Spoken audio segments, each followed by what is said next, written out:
if you look at some of what Iran is saying, it's interesting. Let's start from the biggest sort of perspective on this. Iran has said that it wants at least $24 billion in its frozen assets. This is Iranian money that's been frozen, repatriated to Iran at the front end of a deal. That was Iran's opening position.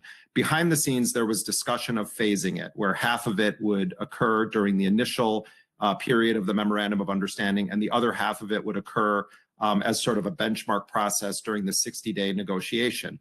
But behind the scenes, there's been a flurry of activity involving Qatar, Saudi Arabia, the United Arab Emirates, reports of money already changing hands. The Emiratis are denying that, but Iranian sources have told me that Trump wants to find a way to give us our money without saying that he gave us our money. So it's possible that this will kind of not become entirely public right away for the reasons you just mentioned, that Trump wants to be able to say, I didn't do what Barack Hussein Obama did and give them cash at the front end of this deal. The other day, J.D. Vance posted on X a remarkably kind of diplomatic statement about the state of affairs. And within that, he said, you know, no money is going to exchange hands at the beginning of this. Iran's not going to be given money for showing up to a meeting or signing a document. That's very different than Trump saying no money is ever going to exchange hands. What I think Vance is indicating is that there is this alternative process going on. So we'll have to see when we see the actual text how the Trump administration tries to finesse this. There's also a discussion of maybe some of it being framed as loans, or some of it being humanitarian in nature, or some of it being portrayed as financing that's coming from Gulf countries out of the goodness of their hearts. But the reality is the Iranians aren't going to move forward unless a significant portion of that $24 billion is in one way or another repatriated. And the whole thing really is about narrative spin right now. But J.D. Vance's comment, I think, was really interesting because it was taking a more nuanced position than Trump, and I think indicates that there is an alternative process playing out that may not appear in the document where Iran ends up getting its money without Trump having to say, we gave it to them. God, there's a lot of face saving going on, isn't there? Last question, Jeremy. The Iranians claim that they were able to extract at the very last minute the lifting of the total blockade upon signing as a result of their willingness to strike Israel after they struck Lebanon. How does that comport with what you heard? Because I think that's pretty extraordinary that they were able to extract that if it's true. Yeah, I mean, I had been shown language 2 nights ago that was pretty close to that. Okay. When I went back then, so I was questioning at first, you know, was this really a concession? And then late last night, when I was talking to the Iranians, they said, yeah, there are some technical details that shifted that we had been pushing for, and Trump in the end came through and said, yes, it's going to happen. I mean, there is the issue of demining. We're going to see. They're saying that it's going to be lifted as of Friday, not immediately, as Trump said. But Sagar, I think the bigger issue, and I think this is going to be the center of the whole ball game, is going to be Lebanon. Israel, the defense minister, and others are saying we aren't bound by this agreement.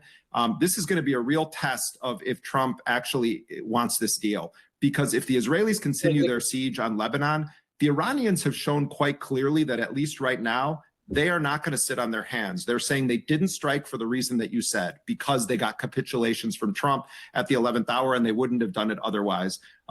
I think that there's real risk for Iran here. There's a ferocious internal debate. People were calling for the head of Ghalibaf and Arachi, saying that this is a bad deal for Iran. And the center of that is they feel that Iran has more strategic leverage over the United States than it's had in many, many years. And the concern is that if Iran gives up too much and gets bogged down in a process without comprehensive sanctions relief, the Iranian economy continues to suffer. The Israelis escalate their covert Mossad operations inside of Iran, and Iran's rally around the flag effect starts to diminish. That's a real concern that we're hearing from some Iranians who oppose this deal. Hey, if you like that video, hit the like button or leave a comment below. It really helps get the show to more people. And so the bottom line is, the elephant in the room is Israel. If Israel attacks Lebanon, war is going to start again. That is the most probable scenario. If you talk about the JCPOA, the deal that Obama did, that was pretty fascinating. I mean, if you compare both this 60-day memorandum and that was way better for America. Now this is, and meanwhile, America has made Iran a superpower. Because previously Iran didn't have the guts to attack. Now they have. So clearly they have leverage, they have learned a lot of lessons, and Trump cannot afford to lose midterm election. And he is about to lose it because gas price is high, economic is going so bad. So yeah, that's the situation. Let's see. We'll get to know. We'll get to know what happens.